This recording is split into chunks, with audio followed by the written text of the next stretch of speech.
consideration that I ask of you this morning is for you not to consider anything as it relates to the case regarding my daughter Harmony. I did not kill my daughter Harmony, and I look forward to my upcoming trial to refute those offensive claims.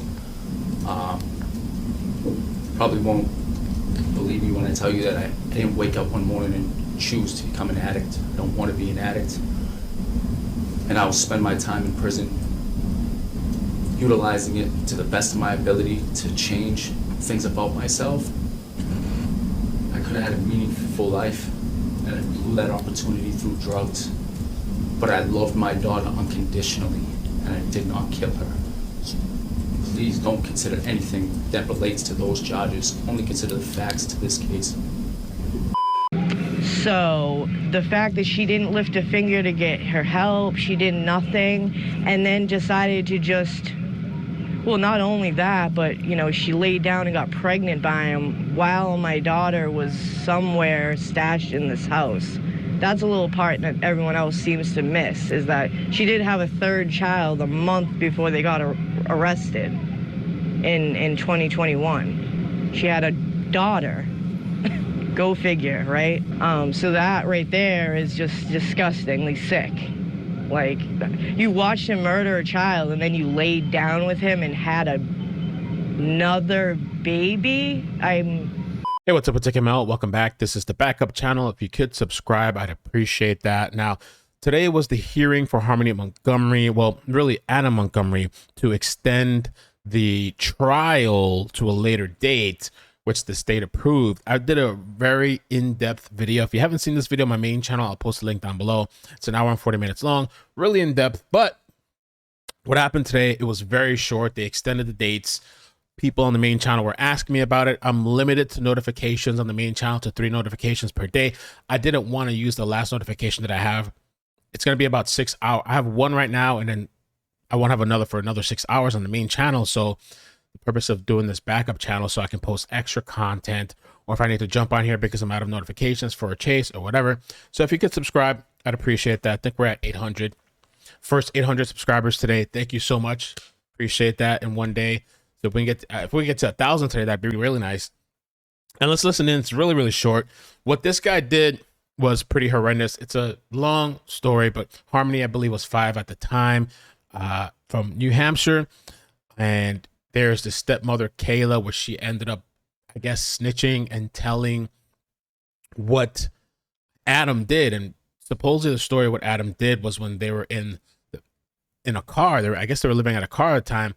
They had multiple kids in that car. Harmony was sitting in the back, and he kept complaining about her having accidents. But there's really been a long history of abuse, and that it's been reported multiple times. It said that he pretty much punched her or beat her to death in the car in front of Kayla and in front of the other kids. It's just so horrible because he moved around with that body for like weeks, had it like in a shelter where they were staying at, in the vent where people were complaining about the smell. The maintenance person came in there. Before the person came in, takes the body, moves it into the closet, lets the person check. And then there's all kinds of evidence. It's in that video that I covered, that to the point where I think they went to either Kayla's mother or his mother's apartment to stay there. And I think he put her in like a cooler at some point for whatever amount of time. At some point, he even took her to the job, the body, to one of the jobs that he was working at.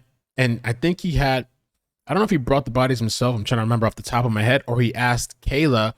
They literally had her body like wedged in a stroller between the other kids and moving the body in the stroller. One of the other things that they mention is that at some point they're in an apartment and Adam turns on the shower. It's like steamy and hot. Kayla goes in there and he takes out the body, and that's when he starts dismembering the body. There's a lot of weird stuff to the story because you almost wonder if other people knew. Obviously, Kayla knew, but you almost wonder about other people. You definitely have to check out the video that I posted. For the people that missed it earlier, this is what's going on. It's a very short hearing. The motion to continue. Is there anything you want to add? No, Your Honor. Thank you. Okay, thank you. State's position, please, Attorney Gotti. After our conversation in chambers, and we greatly appreciate the time that the court has given for both parties to be able to do that, and also appreciate the nature of how that information was relayed to us. At this point, we certainly understand the reasons why the defendant has chosen to ask for this continuance and why this substitution of counsel has become necessary. Substitution of counsel and them asking for continuance. At face value, we definitely appreciate the honesty and being able to share those reasons with the state. Based upon that, at this time, the state does not object to the defendant's motion. All right, thank you. Thank you all for taking the time to, have a chambers conference on these calendaring issues that can be challenging, but based upon the defendant's request and the state's position not objecting to a limited continuance here, the court will grant the request. I will have you, Attorney Smith, file a waiver of speedy trial signed by the defendant within 10 days. If there's any issue getting into the prison to get that accomplished within that amount of time, I'll anticipate that you would file a motion, okay? All right, very good. And having compared calendars and the court's own docket, we're going to set the following dates going forward. On or before November 1st, the parties will provide a proposed case structuring order with deadlines for motions in limine, 404B motions, any expert disclosure deadlines, as well as any expert motions related to Daubert or other issues. Any other deadlines that the parties think should be set at that time should be included in that proposal. I will set a final pretrial date for January 16th at 9 a.m. with jury selection to occur beginning on February 6th, 2024, and trial to start immediately thereafter upon the selection of all jurors in this matter.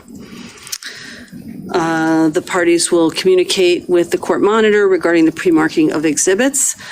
Is there anything else, anything I've missed or anything additional we need to add? Please, Your Honor.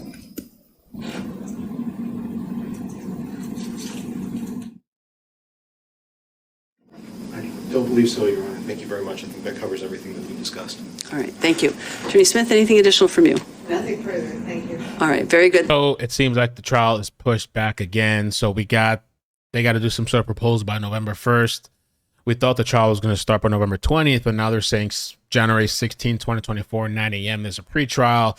And then February 6th, there's jury selections with the trial to start after that. So kind of a bummer because I was really, really wanting to get to this now. But in the meantime, we'll have to cover some other stories. There's actually 2 trials that I think are coming up. So we'll see about that. There might be something next week. And please just subscribe, turn on bell notifications so that you don't miss any of the videos. And I'll be able to do stuff like this. I'm going to be changing it up and doing different things on here. Just shorter, maybe clips, highlights from live streams, things that you might have missed. Or even if I have to live streams, which I've applied for a live stream. And I guess it takes 24 hours for approval. We're at 866 subscribers. So thanks so much for the support. Take care. Love you guys. Peace. Bloop, bloop.